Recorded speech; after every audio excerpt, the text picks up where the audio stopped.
ফেসবুকে আসিয়া এখানে ধৈর্য হারা হয়ে গেলে চলবে না। কেন জানেন? ফেসবুক জিনিসটা হয়েছে ধৈর্য ধরা। এইটা মনে করুন, আপনি টুপ পালছেন, আপনি পানিত গিয়া মাছ যদি পানিত থাকে, এটা আস্তে আস্তে টুপু দিবই। কিন্তু যখন টুপটা ঠিক মতন একটা মাছে খাইব, তখন আপনি শিক দিলে এই মাছটা উঠবে।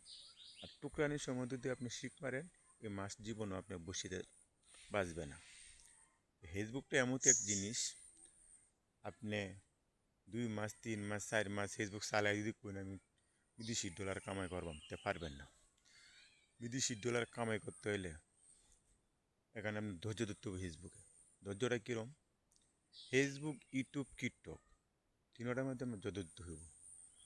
ধৈর্য ধরলে মনে করি 1 বছর 2 বছর 3 বছর পরেও আপনি মনে করেন সফলতা হইতে পারবে। দেন আমারটা আমি বলতেছি, আমি গত কুফরানি ঈদের এক সপ্তাহ আগে আমি আইডি খুলছি। আজকে ঈদ মোবারক গেছে, কিন্তু আজও আমি মনিটর না কি কয় আমি এডিও কোনো পাইছি না। আমি একজন মূর্খ মানুষ, যেন আমি আজ মনিটরই পাই নাই। কই আমি তো ধৈর্য হয়ে হইতেছি না। আমি তো মানুষের বাড়িতে কাজ করি, বিশ্বাস করবেন না, কিন্তু একমাত্র আল্লাহ জানে আমি কি মানুষের কাজ করি, আমি কি গরিব কি না।